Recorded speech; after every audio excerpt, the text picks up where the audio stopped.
कंस है मथुरा का राजा। इसने अपने पिता उग्रसेन को कारागार में बंद कर रखा है। और कंस की चचेरी बहन है जिसका नाम है देवकी। देवकी से ये बहुत प्रेम करता था। देवकी का विवाह अपने मित्र वसुदेव जी के साथ करने की इसने जब तय कर दी, डेट फिक्स हो गया, वसुदेव जी महाराज बारात लेकर के विवाह करने के लिए जब आए मथुरा, धूमधाम से देवकी का विवाह कंस महाराज ने करी। देवकी को अत्यंत प्रेम करने के कारण कंस ने कहा कि देवकी को घर तक पहुंचाने के लिए मैं ही जाऊंगा। रथ में सवार होकर देवकी वसुदेव को साथ में लेकर जैसे ही कंस मथुरा से चला। कंस बहुत पापिष्ट राजा था, बड़ा उत्पात मचा रखा था इसने। आकाश से देवताओं ने आकाशवाणी कर दी, अरे दुष्ट कंस, पथि पग्रहिणम कंस आभास्याः शरीरवा अस्यास्त्वामष्टमो गर्भो हंतायाम बहसे बुधा। हे अबोध, हे कंस,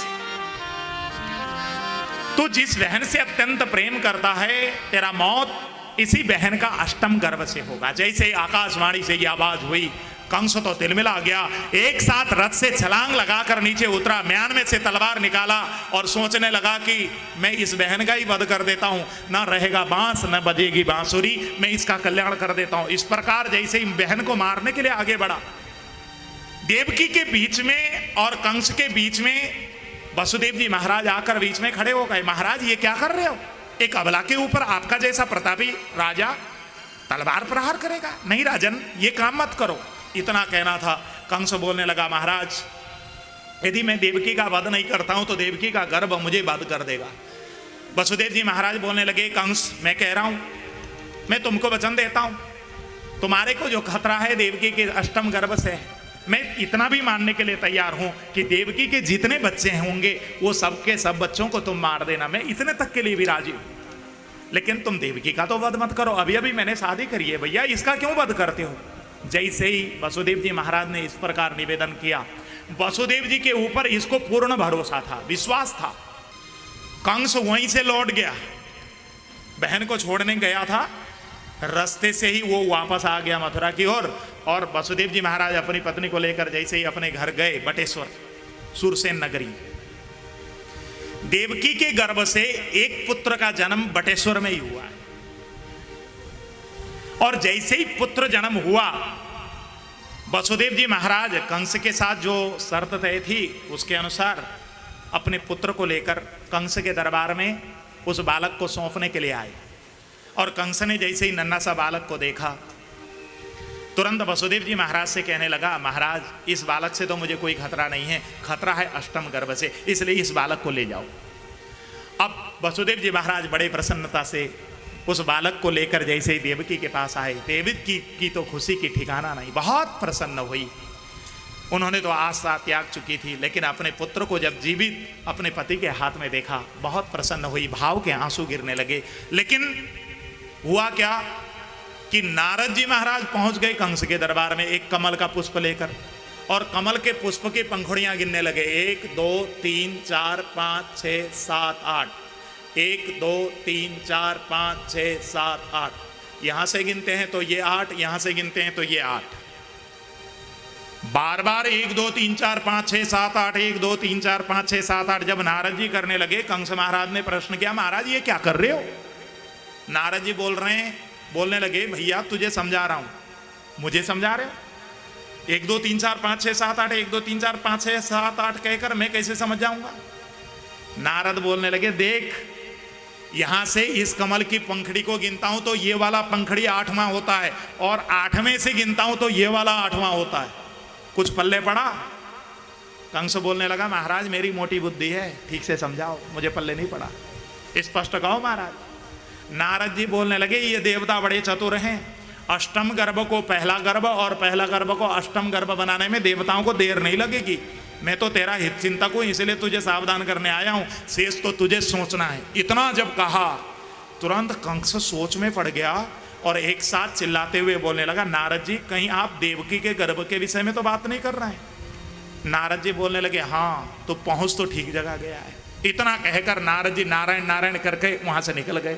सीधे बैकुंठ में पहुंचे। भगवान नारायण से निवेदन किया, भगवान मैंने कंस के हृदय में आग सुलगा दी है, अब उस आग को बुझाने की जिम्मेवारी आपकी है परमात्मा। जैसे ही निवेदन किया, भगवान बोलने लगे, नारद तू तो भैया सुलगा के छोड़ता है, बुझाना तो मुझे ही जाना पड़ता है ना। कोई बात नहीं, तूने सुलगा दी ना, अब मैं जाकर उसको बुझा भी दूंगा, चिंता मत कर। इतना कहकर भगवान नारायण ने जब कहा, अब तो कंस ने देवकी के जो प्रथम पुत्र को छोड़ दिया था ना, उस पुत्र सहित देवकी और वसुदेव दोनों को लेकर कारागार में बंद किया। हे वसुदेव, अब तुमको मेरे कारागार में बंद होना होगा। और देवकी की गोद का जो बालक था, उस बालक को ले जाकर उसने वध कर दी। इस प्रकार देवकी के 6 पुत्रों का वध किया। और 7वां गर्भ जब देवकी के गर्भ में जब आया है, भगवान ने योग माया को प्रेषित किया और देवकी का गर्भ एक गर्भ से निकालकर दूसरे गर्भ में स्थापित कर दी गई। पहले पहले लोग जब ये कथा सुनते थे तो लोग प्रश्न करते थे कि ये कैसे संभव है, लेकिन आजकल वो विधि आ गई तो आजकल कोई प्रश्न नहीं करता है। हाँ, जब इस समय विधि आ गई है तो उस समय तो भैया एडवांस टेक्नोलॉजी थी।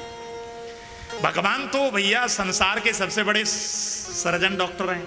भगवान ने सब कुछ कर दिया। योग माया को भेजा, नर्स को, योग माया आई और उसने कर दिया अपना काम। इस गर्भ का निकालकर ले जाकर रोहिणी के गर्भ में स्थापित किया।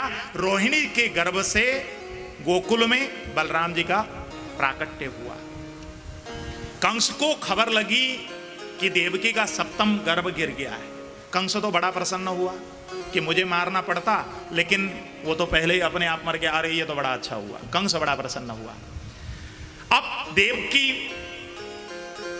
पुनः गर्भवती जब हुई है, अब 8वां गर्भ की बारी देवकी। कंस ने देवकी और वसुदेव की पहरेदारी में बिल्कुल पहरेदार बढ़ा दिए, जेल की सुरक्षा बढ़ा दी, बड़े बड़े योद्धाओं को तैनात कर दिया। इधर देवकी मैया जब से गर्भवती हुई हैं, तब से देवकी का मन अत्यंत प्रफुल्लित है। इनका शरीर से तेज की लपटें निकलने लगी। मथुरा का वातावरण मनोरम होने लगा। 8 मास हो गए, 9 मास हो गए, 10 मास जब हुए, धीरे धीरे सावन मास आ गई।